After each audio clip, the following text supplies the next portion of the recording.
కావాలనే మీ కలను నెరవేర్చుకోండి. సంప్రదించండి హెగ్డే ఫెర్టిలిటీ, హైదరాబాద్, తెలంగాణ.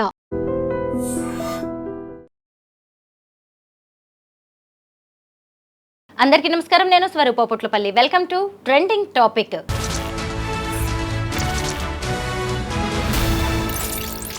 పాడుతా తీయగా కార్యక్రమానికి సంబంధించి సింగర్స్ సునీత, ప్రవస్తి మధ్య జరుగుతున్న డిస్కషన్ మనమందరం చూస్తూనే ఉన్నాము.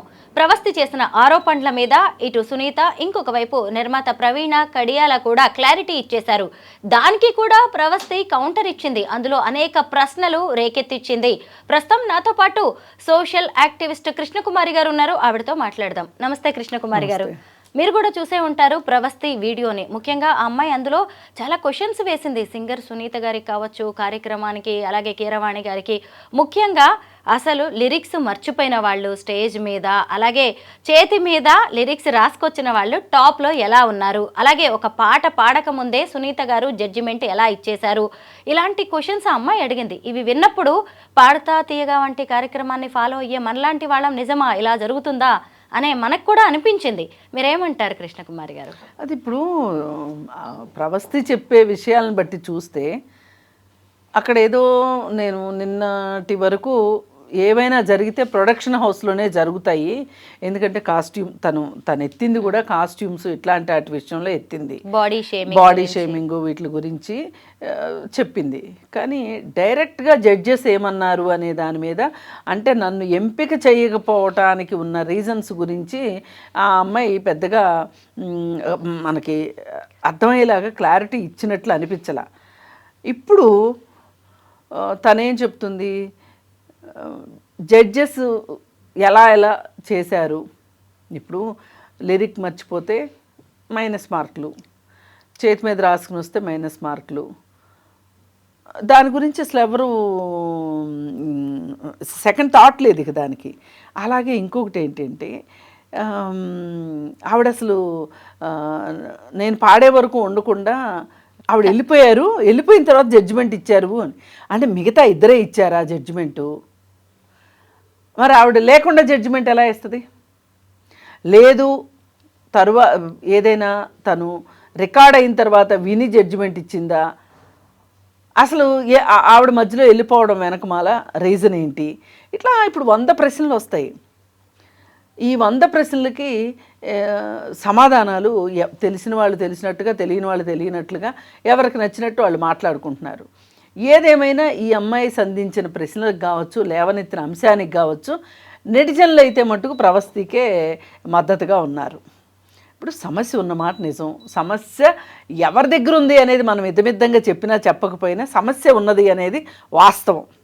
నేను నిన్న కూడా వేరే చోట మాట్లాడుతూ సమస్య అయితే ఉంది, ఏ సమస్య లేకోకుండా ఎందుకు మాట్లాడతారు వీళ్ళు? ఇప్పుడు సమస్యలు ఉన్నప్పుడు పిల్లిమేడలో ఎవరో ఒకళ్ళు గంట కట్టాల్సిందే కదా. ఎవరు కడతారు అని చాలామంది అనుకోవచ్చు, ఇట్లా మాకు అన్యాయం జరిగిందని ఫీల్ అయిన వాళ్ళు. కానీ ఈ అమ్మాయి కట్టింది. ఇప్పుడు సరే, ఈ అమ్మాయి అన్యాయం జరిగిందని ఫీల్ అవుతుంది. ఈ అమ్మాయి వార్తల్లోకి వస్తే వాళ్ళిద్దరూ సమాధానం చెప్పారు. అట్లాగే ఇంకా కొంతమంది అనుకూలంగానో వ్యతిరేకంగానో మాట్లాడారు. ఇప్పుడు నాలాంటి వాళ్ళకో లేదా మీలాంటి వాళ్ళకో ఆమె సమాధానం చెప్పాల్సిన అవసరం లేదు. కానీ సునీత గారు మాట్లాడిన దానికన్నా ఆ ప్రొడక్షన్ హౌస్ ఆవిడ మాట్లాడిన దానికి మటుకు సమాధానం ఆవిడ చెప్పి తీరాల్సిందే కదా. లేకపోతే ఇంకా ఇది ఇంతటితో క్లోజ్ అయిపోద్ది, చర్చ ఇంతటితో ఆగిపోద్ది. అందుకని చెప్పి ఆ అమ్మాయి మళ్ళీ చెప్పినప్పుడు మరి ఇప్పుడు ఏం చెప్తారు? నేను ఒక పాట నిన్న ఆవిడ చెప్తూ, ప్రొడక్షన్ హౌస్ ఆవిడ, మేము 6 పాటలు ఇస్తాము ఒక్కొక్కరికి, వాటిల్లో వాళ్ళకి నచ్చిన పాటల్ని వాళ్ళు సెలెక్ట్ చేసి చెప్తారు, మాకు వాటి మీద ప్రాక్టీస్ చేయిస్తాము, ఆ పాటలు పాడతారు అని చెప్పి ఆవిడ చెప్పింది. ఇప్పుడు ఆవిడ చెప్పిన దాని ప్రకారం చూస్తే వాళ్ళ వైపు నుంచి సమస్య లేనట్లుంది. కానీ ఇప్పుడు ఈ అమ్మాయి ఏం చెప్తుంది, నేను ఒక పాటను సెలెక్ట్ చేసుకుంటే నాకు బాగా వచ్చిన పాట, ఆ పాటని నువ్వు పాడొద్దు అని చెప్పి ఆ పాటను అలా వదిలేకోకుండా వేరే అమ్మాయికి ఇచ్చారు. ఆ వేరే అమ్మాయి ఆ పాట పాడితే ఆ అమ్మాయి ఏమో పోటీలో ఉంది, నేనేమో ఎలిమినేట్ అయ్యాను. ఇప్పుడు ఈ అమ్మాయి ఏమంటుంది, అది నాకు బాగా వచ్చిన పాట కాబట్టి, నాకు ఇష్టమైన పాట కాబట్టి, నేను ఒక అనుభూతిలో నేను పాడతాను కాబట్టి నేను ఖచ్చితంగా గెలుస్తాను అనే నమ్మకం ఈ అమ్మాయికి ఉంది.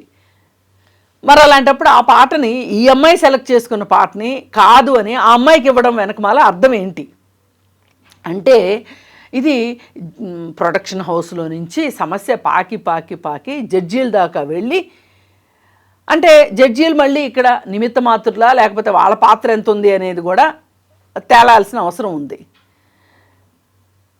ఇప్పుడు ఈ చెప్పే సమాధానాలను బట్టి కూడా ఇప్పుడు సునీత గారు ఒక కౌంటర్ ఇచ్చారు. ఇచ్చినప్పుడు నువ్వును మా అమ్మ మా మ్యూజిక్ హౌస్లో కూడా పాడారు, మిమ్మల్ని సేఫ్గా ఇంటి దగ్గర దించాను అని చెప్పింది. అసలు నేను దానికి మా అమ్మ రాలేదు, నన్ను ఒక్కదాన్నే పంపించింది అని ఆ పాప చెప్తుంది. మా అమ్మ పంపించేప్పుడే చెప్పింది జాగ్రత్తగా తీసుకెళ్ళండి, తీసుకెళ్లే బాధ్యత మీదే, తీసుకొచ్చే బాధ్యత మీదే అని చెప్పింది. అందుకని ఆ బాధ్యత ప్రకారం ఇప్పుడు మన దగ్గర కూడా చాలామంది ప్రోగ్రామ్స్కి వచ్చే వాళ్ళకి మనం కన్వేయన్స్ ఇస్తాము, మీరు ఇస్తారు. ఇప్పుడు నాకు కూడా నా కారు లేని రోజున నాకు పంపిస్తారు కారు, మళ్ళీ జాగ్రత్తగా తీసుకొచ్చి దింపుతారు. ఇది చాలా మామూలుగా జరిగిపోయే విషయం. వాళ్ళ విషయంలో ఖచ్చితంగా చేయాల్సింది, ఎందుకంటే చిన్న అమ్మాయి కాబట్టి. మరి ఇంత చిన్న విషయాలని కూడా నేను అప్పుడు అది చేశాను, నేను ఇప్పుడు ఇచ్చేసాను, నేను అప్పుడు అలా ఉన్నాను కదా, అప్పుడు ఒళ్ళో కూర్చోబెట్టుకున్నాను కదా, ఇప్పుడు ఒళ్ళో కూర్చోబెట్టుకున్నాను కదా, ఇవన్నీ ఎందుకో జస్టిఫికేషను కి దగ్గరగా అనిపించట్లా, కొంచెం వాస్తవానికి దూరంగా ఉన్నాయి. అలాగే ఇప్పుడు ఈ పాప కూడా చిన్న చిన్న వాటిని కూడా కొంచెం భూతద్దంలో చూసిందేమో అనిపిస్తుంది. అందుకే ఇవన్నీ చూశాక నాకు వచ్చిన విరక్తి ఏంటి అంటే, ఈ మొత్తం ఎపిసోడ్ చూశాక అసలు ఇప్పుడు కాదు ఎప్పటి నుంచో ఉంది ఈ విరక్తి. ఆట ప్రోగ్రాంలో ఆట జూనియర్స్ చేసినప్పుడు పిల్లల్ని ఇలా హింసిస్తున్నారు. అసలు వాళ్ళు చిన్నప్పుడు ఆడుకోవాలి, పాడుకోవాలి, చదువుకోవాలి, అలాంటిది వాళ్ళని తీసుకొచ్చి మీరు చదువులు గిదువులు అన్నీ మాన్పించేసేసి ఈ దీంట్లోకి తీసుకొస్తున్నారు. దీనికి ఒక సర్టన్ వయసు ఉండాలి. ఇప్పుడు 14 ఏళ్ల లోపు మన భారతదేశం ఏం చెప్పింది, నిర్బంధ విద్యా విధానం చెప్పింది. 14 సంవత్సరాల లోపు పిల్లలు ఖచ్చితంగా స్కూళ్ళలోనే ఉండాలి ఎట్టి పరిస్థితుల్లో. లేదు అనుకుంటే స్కూల్కి అనుబంధంగా ఆటల్లోనూ పాటల్లోనూ ఉండాలి. అంతేగాని ఇవి స్కూల్కి అనుబంధమైన పోటీలా? అసలు ఎందుకు ఈ పిల్లలతోటి ఈ పోటీలు అనేదాకా వెళ్ళింది. ఎందుకు అంటున్నానంటే ఇంత చిన్న పిల్లల్లో హోల్డ్ చేయగలిగే కెపాసిటీ ఉండదు.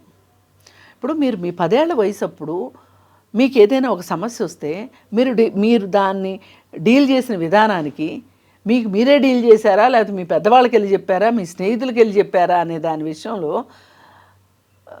డిఫరెన్స్ ఉంటుంది. అదే ఇప్పుడు మీకు 30 ఏళ్ళు వచ్చేసినాయి. ఇప్పుడు మీకు ఒక సమస్య ఎదురైంది అనుకోండి, మీరు ఆలోచించుకోగలుగుతారు. బెనిఫిట్ ఆఫ్ డౌట్ ఉంటే పక్క వాళ్ళని అడుగుతారు. అంతేగాని ఈ సమస్య వచ్చింది, నాకేంటి సంబంధం లేదు, అమ్మ ఈ సమస్య పరిష్కారం చెయ్యి, లేదు పెళ్ళి అయితే భర్తని సమస్య పరిష్కారం చేయమను, లేకపోతే ఫ్రెండ్స్ ఉంటే వాళ్ళని పరిష్కారం చేయమని నేను హాయిగా కూర్చోగలుగుతానా? కూర్చోను కదా. ఆ కెపాసిటీ వచ్చే వరకు పిల్లల్ని ఈ దారుణమైన పోటీలకు దూరంగా ఉంచాలి, వాళ్ళ బాల్యాన్ని చిదిమేయొద్దు అని చెప్తున్నా. ఇంక తల్లిదండ్రులు కూడా ఇంక మా అమ్మాయికి పాటలు వచ్చినాయి ఇంతే చాలు, మా అమ్మాయికి ఆటలు వచ్చినాయి ఇంతే చాలు, ఇంక ఇదే లోకంగా చేయడం ఎంతవరకు శాపం అసలు? చదువును కూడా నిర్లక్ష్యం చేస్తారు. చదువు కూడా ఇప్పుడు అదే చెప్తుంది, నేను నా చదువును కూడా పక్కన పెట్టాను, నాకు ఇదే కదా నా లైఫ్ అని మాట్లాడుతుంది. ఇదే లైఫ్ అన్నప్పుడు ఇట్లాంటి పిల్లలే కదా మిగతా పిల్లలు కూడా. ఇప్పుడు ఎలా అయిపోయిందంటే ఒక సెన్సిటివ్ నేచర్ వచ్చేసింది అమ్మాయికి. ప్రొడక్షన్ హౌస్ వాళ్ళు బాడీ షేమింగ్ చేయటం వల్ల కావచ్చు, వాళ్ళు ఇచ్చిన కాస్ట్యూమ్స్ వల్ల కావచ్చు, వాళ్ళు ఇబ్బంది పెట్టే కాస్ట్యూమ్స్ అవ్వటం వల్ల కావచ్చు, ఇవన్నీ వాళ్ళు చేసి పాటలు సెలెక్ట్ చేసుకున్న తర్వాత ఆ పాటలను క్యాన్సిల్ చేసి వేరే వాళ్ళకి ఇవ్వడం వెనక కావచ్చు, ఇవన్నీ అయిపోయిన తర్వాత చివరికి మళ్ళీ పోటీలో ఉన్నప్పుడు ఈమె కోసమే అనకపోయినా నన్నే అన్నారు అని అనుకునే ఒక దాన్ని ఏమంటారంటే ఒక చోట గాయపడ్డ మనసు ప్రతి చోట గాయపడుతుంది అన్నట్లు అయిపోయింది. ఇప్పుడు ప్రొడక్షన్ హౌస్లో గాయపడింది ఏ రకంగానైనా సరే, ఇక్కడికి వచ్చేసరికి కీరవాణి గారు ఈ మాట అన్నారు, ఏది పెళ్ళిళ్ళలో పాడే విషయం అన్నారు, అది నన్నే అన్నారు అనుకుంటుంది ఆ అమ్మాయి. ఈ కాతల్లి నీ ఒక్కదా నా ఉద్దేశించి కాదు, నేను పెళ్ళిళ్ళలో పాడతాను, ఇంకొకళ్ళు పాడతారు, ఇంకొకళ్ళు పాడతారు, అయినంత మాత్రాన మన్నే అన్నారని ఎందుకు అనుకోవాలి, ఇంత ఓవర్ సెన్సిటివ్ అయితే ఎట్లా, ఇంత అత్తిపత్తిలాగా అయిపోతే ఎట్లా అనేది కొంచెం తల్లిదండ్రులు కూడా ఆలోచించాలి. ఇవాళ ఈ జనరేషన్ ఎలా ఉన్నారండి, ఇమ్మీడియట్ గ్రాటిఫికేషన్ కావాలి. ఇప్పుడు ఈ పని చేస్తే ఈ పనికి సంబంధించిన పొగడ్త కావచ్చు, ఏదైనా ఈ క్షణమే ఇచ్చేయాలి. అందంగా ఉంటేనే అవకాశాలు అంటూ కూడా ప్రవస్తి చెప్పుకొచ్చింది. సరే, సినిమా ఇండస్ట్రీ కావచ్చు, సీరియల్స్ వరకు ఓకే అనుకోవచ్చు, కానీ మరి ఇలాంటి మ్యూజిక్ షోస్లో కూడా అందానికే ప్రియారిటీ అంటారా? అంటే ఇప్పుడు ఆ అమ్మాయి చెప్పింది కాబట్టి నమ్మాలి మనం. ఎందుకంటే ఆ పోటీలో ఉన్నది ఆ అమ్మాయి, మీరు నేను లేము. మీరు నేను ఉంటే ఏంటో తెలిసేది, మరి అంటే వాస్తవం ఏంటని తెలిసేది. మరి ఆ అమ్మాయి చెప్పినప్పుడు అమ్మ నువ్వు మాట్లాడే అన్ని అబద్ధాలు, నువ్వు ఒకవేళ అపోహపడుతున్నావేమో అనగలం, కానీ అబద్ధాలు చెప్తున్నావని అనలేము. ఇప్పుడు సునీత గారి విషయం దగ్గరికి వస్తే కూడా ఒక్కవేళ ఆమె వల్ల ఏదైనా పొరపాటు జరిగితే కూడా అమ్మ నువ్వు కావాలని చేసావని అనలేము మనం. ప్రవస్తి అయితే అనగలదేమో, మనం అనలేము. ఎందుకంటే ఆమె కూడా అనుకోకుండా జరిగిందేమో, అనుకోకుండా అన్నదేమో, అనుకోకుండా ఆమె ఆ నిర్ణయం తీసుకుందేమో. ఇప్పుడు 3 జడ్జీలు మాట్లాడుకోకుండా ఉండరండి. 3కి 3 ఒపీనియన్లు ఉంటాయి. వాడిని అగ్రిగేట్ చేసి రిజల్ట్ ఇస్తారు. ఆ ఇచ్చే దగ్గర ఎక్కడ పొరపాటు జరిగిందో, ఈ అమ్మాయి అంతలా ఏమైనా సరే నేను ఎలిమినేట్ అవ్వడం ఏంటి అనే ఒక బాధలో నుంచి ఈ పాతవన్నీ కూడా వచ్చేసేసి అన్నీ ఎక్యుములేట్ అయిపోయాయని నేను అనుకుంటున్నా. ఇప్పుడు తను ఫీల్ అయిందంతా వాస్తవం అనుకోవటానికి లేదు. తను ఫీల్ అయ్యే హక్కు తనకుంది. అలాగని కొట్టిపారేయలేం కదా. నేను అదే అంటున్నా, కొట్టిపారేయలేము. ఇది కొట్టిపారేయాల్సిన విషయం కాదు ఇది. ఎందుకంటే ఆ అమ్మాయి ఎన్నిసార్లు అదే టోన్లో చెప్తుంది, పైగా ఆధారాలు చూపించింది. నీ పాట నాకు కావాలి అని అడిగింది, ఆ పాట క్యాన్సిల్ చేశారు. మళ్ళీ అదే పాటని ఇంకొకళ్ళు పాడారు. ఇప్పుడు ఇంకొకళ్ళు పాడలేదు అనుకోండి, ఈ అమ్మాయికి డౌట్ వచ్చేది కాదు. అసలు ఈ అమ్మాయి నేను పాడతాను అని సెలెక్ట్ చేసుకున్న పాటని ఇంకో అమ్మాయికి ఇవ్వటంలో అర్థం ఏంటి? అంటే ఇక్కడ ఏదో జరుగుతుందనే కదా. ఇంకొక విషయం ఏంటి అంటే, ఇలా నేను వాయిస్ రేస్ చేసి ఇవన్నీ కూడా బయట పెడితే నాకు అవకాశాలు రావు అని నాకు తెలుసు. అయినా సరే ఇప్పటికైనా నాలాంటి వాళ్ళైనా బయటపడాలి అని చెప్పే నేను ఇదంతా చేస్తున్నానని మొదటి నుంచి ప్రవస్తి చెబుతూనే ఉంది. ఇప్పుడు 14 ఏళ్లుగా నేను మ్యూజిక్ని నమ్ముకుని ఉన్నాను, ఇక నా లైఫ్ ఏమవుతుందో అని అమ్మాయికి డౌట్స్ కూడా వస్తూ ఉన్నాయి. మరి ఇలాంటి టైంలో ఇప్పుడు మిగతా ఇండస్ట్రీ కావచ్చు, మిగతా వాళ్ళందరూ అమ్మాయికి ఎలా సపోర్ట్ చేయాలంటే? ఏది ఏమైనప్పటికీ ఒక్కటైతే వాస్తవం అండి, బాలసుబ్రహ్మణ్యం గారు పాడుతా తీయగాలో ఉన్నప్పుడు ఆ కలర్ వేరు, ఇప్పుడు కలర్ వేరు. ఇప్పుడు ఆవిడ ప్రొడక్షన్ ఆవిడ చెప్పుకోవచ్చు, మేము ఆయన ఉన్నప్పుడు కూడా చేసాము, స్వరాభిషేకం కూడా చేసాము అని చెప్పొచ్చు. స్వరాభిషేకం కాంపిటీషను దాని పద్ధతి వేరు, దాని డిజైన్ వేరు, పాడుతా తీగ డిజైన్ వేరు. ఇది పూర్తిగా బాలుగారి మానసపుత్రిక పాడుతా తీగ, అలాగే రామోజీరావు గారి మానసపుత్రిక. ఆ ఇద్దరికి సెట్ అయింది, ఆ ఇద్దరూ చేశారు. వాళ్ళు ఉన్నప్పుడు ఎక్కువ మంది జడ్జిలు లేకుండా ఆయన వ్యాఖ్యాతగా ఉంటూ మ్యాక్సిమం ఒకరే జడ్జిగా ఉన్నట్టు గుర్తు నాకు. ఎక్కువ మంది జడ్జిలు లేరు. ఇప్పుడు ఇక్కడికి వచ్చేసరికి, ఈ ప్రోగ్రాంకి వచ్చేసరికి సంగీతం కంటే కూడా ఇతర ఆడంబరాలు ఎక్కువైనాయి అనేది అసలు అది పాడుతా తీయగా లేనే లేదు. ఏ మాటకు ఆ మాట. 3 జడ్జిలు ఎందుకండి? అలా దీన్ని ఏం చేసేసారంటే, దీన్ని ఒక పెళ్ళి అనేది ఒక వేడుక, ఇప్పుడు అది ఒక ఈవెంట్ లాగా మారింది. దీనికి గనక కంపేర్ చేసుకుంటే మనము, ఇది కూడా అంతే అయింది. ఏంటంటారు, అది ఒక సంగీత ప్రధానమైన కార్యక్రమం కాస్త ఒక రియాలిటీ షోలాగా మారిపోయింది. సంగీత ప్రధానంగా ఉన్న షో ఉన్నప్పుడు దానికి ఉన్న క్వాలిటీస్ కానీ, దాని ప్రాశస్త్యం కానీ, దాని మనం అంటాం చూడండి, ఎంగో గట్టిన గుడ్డ అంటామే, ఆ విధంగా ఉన్నది కాస్త ఇవాళ అది ఒక ఈవెంట్ మేనేజ్మెంట్ లాగా అయిపోయింది. కృష్ణకుమారి గారు, ఇప్పుడు ఈ ప్రవస్తి అనే అమ్మాయి రేస్ చేసిన పాయింట్స్తో ఇక మీదట ఏవైనా ప్రోగ్రామ్స్కి గనక తల్లిదండ్రులు పంపించాలంటే కూడా ఆలోచించాల్సిన పరిస్థితి వచ్చింది. ఇక మీదట ఎలా ఉండొచ్చు అంటారు? పీడబోద్దండి. నేనే చెప్తున్నా కదా, అసలు ఈ పిల్లలకి ఈ ప్రోగ్రాంలే వద్దు అని చెప్తున్నాను కదా. అంటే పిల్లల టాలెంట్ కూడా ఉంటుందిగా, అది బయటపడాలి కదా. టాలెంటు స్కూల్లో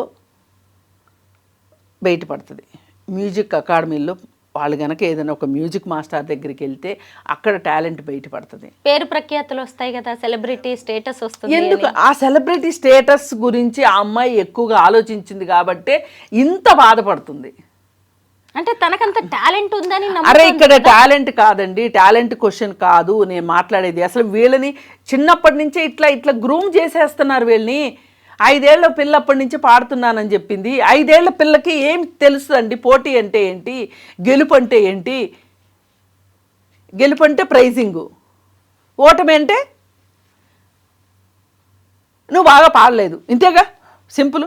గెలుపు అంటే బాగా పాడింది, ఓటమి అంటే గెలుపు బాగా పాడలేదు. ఆ చిన్నప్పుడు ఆ పాప ఏం ఆలోచిస్తుంది?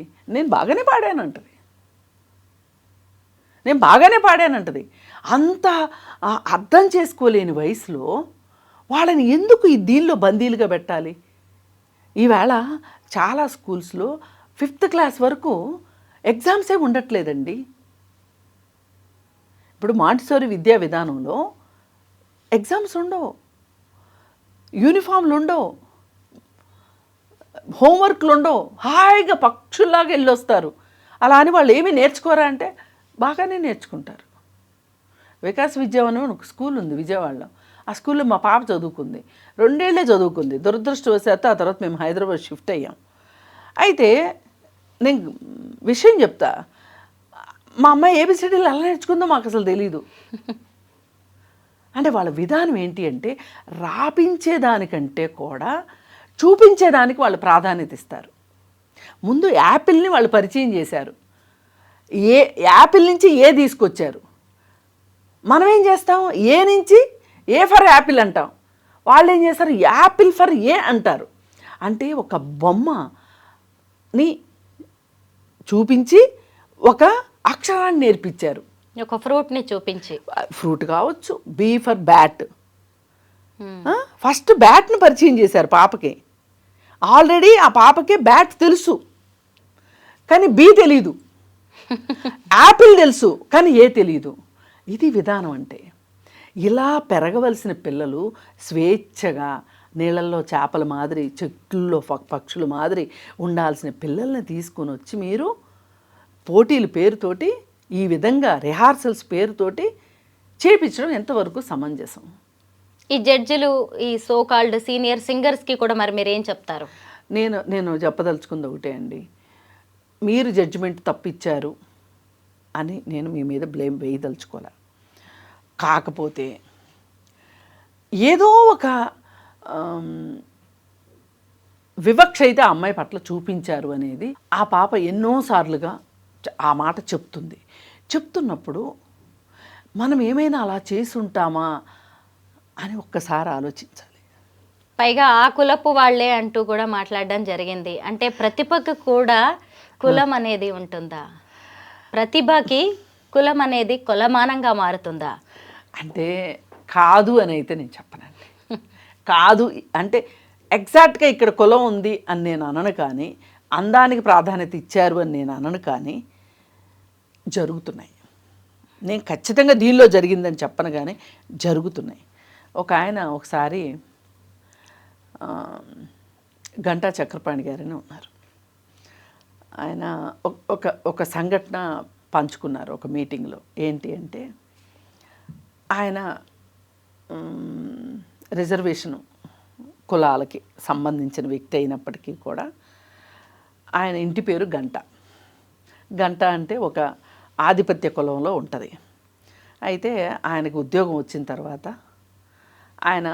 ఈయన అలా వచ్చిన ఆయన కాదేమో, మంచి ఉద్యోగంలో ఉన్నాడు, చూడ్డానికి బాగున్నాడు, మంచి ప్రతిభ కనపరుస్తున్నాడని ఒక ఆయనకి ఆయన మీద కన్నుబడి ఈయన్ని మాట్లాడించాలి అని ప్రయత్నం చేస్తే ఇంకొక ఆయన చమత్కారంగా అన్నా అంట, ఆ గంట మీ గంట కాదు, ఆ గంట మోగదు అని చెప్పాడంట.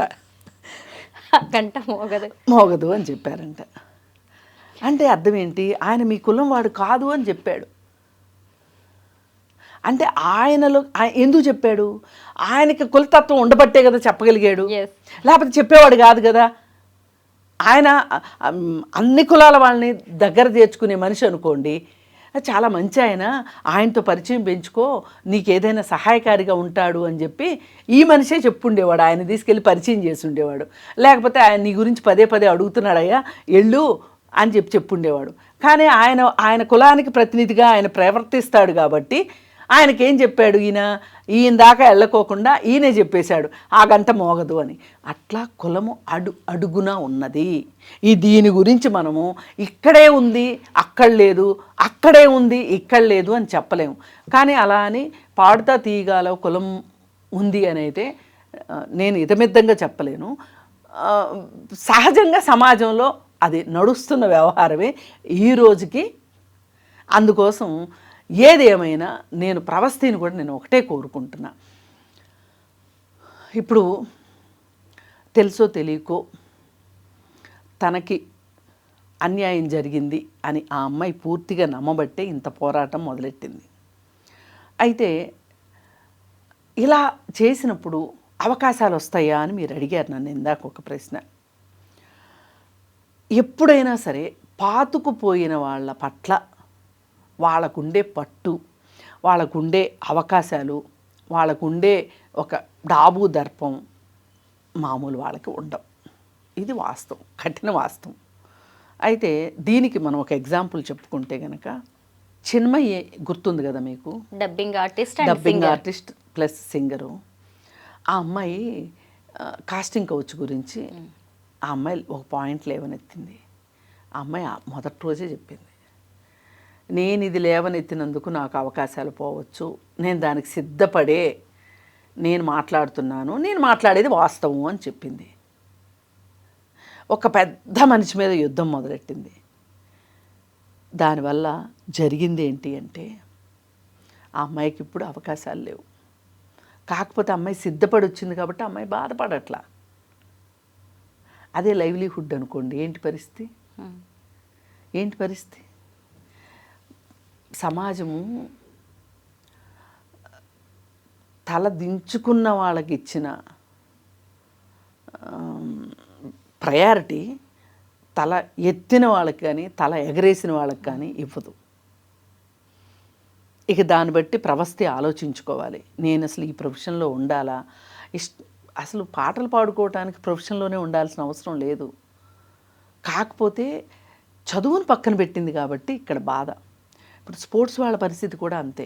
స్పోర్ట్స్లో ఎంత అశ్రిత పక్షపాతం ఉంటుందండి. అవును, మామూలుగా ఉంటుందా అక్కడ?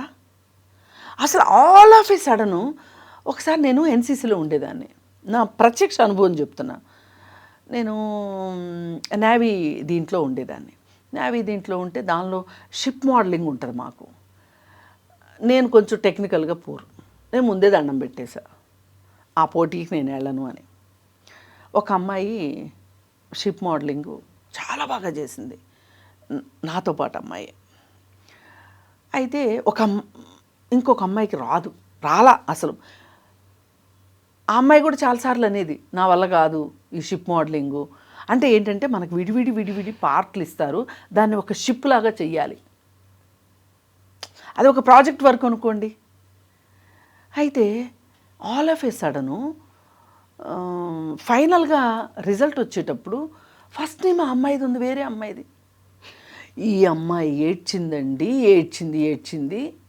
నీకు ఇప్పటికే అమ్మాయి నాకు కళ్ళల్లో కనిపిస్తుంది. ఏం జరిగింది అక్కడ? ఏం జరిగింది ఏముంది, వాళ్ళు బాగా డబ్బులు ఉన్నవాళ్ళు పరపతి ఉన్నవాళ్ళు ప్రపంచాన్ని కొనడం ఎంతసేపు అండి, కొనదలుచుకుంటే. అందుకని ఏదైనా సాధ్యమే. అందుకోసం ఇప్పుడు చెప్పుకుంటే సిగ్గుపోయింది, చెప్పుకోపోతే ఇంకోటేదో పోయిందన్న సందంగా తయారైంది ఇప్పుడు ప్రవస్థి వ్యవహారం. అందుకని ఏది ఏమైనా నేను ఒకటే చెప్పదలుచుకున్నా, ధైర్యంగా ఉండడమే ఇప్పుడు ప్రవస్థి చేయగలిగింది. ఇంకా నాకెందుకో ఈ పంచాయతీని లాగి పీకి చేసేదానికన్నా ఆమె సాధించగలిగేదైతే ఏమీ లేదు. ఇవాళ ఆ ప్రొడక్షన్ హౌసా స్ట్రాంగెస్ట్ ప్రొడక్షన్ హౌస్. చెప్పాను కదా, పాడుతా తీయగా షోని ఒక రియాలిటీ షోకి దిగదార్చిన ఘనత ఉంది వాళ్ళకి. అనవసరమైన ఆడంబరాలు తీసుకొని వచ్చి బంగారం లాంటి బ్లాక్ అండ్ వైట్ సినిమాని తీసుకెళ్ళి కలర్ సినిమా చేశారు. అంటే కలర్ సినిమా నేను తప్పు పట్టట్లా, సరిగా కలర్స్ పడితే చాలా బాగుంటుంది. కలర్స్ సరిగా పడలేదనుకోండి, దాని బదులు బ్లాక్ అండ్ వైట్ అయినాయి. ఇక దీన్ని బట్టి ప్రజల నుంచి అయితే మట్టుకు ప్రవస్థికే మద్దతు ఉంది. అయితే మొత్తం మీద ఈ సింగర్స్ సునీత ప్రవస్తి మధ్య మొదలైన వీడియోస్ వారికి ఫుల్ స్టాప్ పడాలని, అలాగే తన ప్రతిభకు తగ్గినట్టుగా ఈ ప్రవస్తికి అవకాశాలు రావాలని ఆశిద్దాం. Thank you so much Krishnakumari గారు.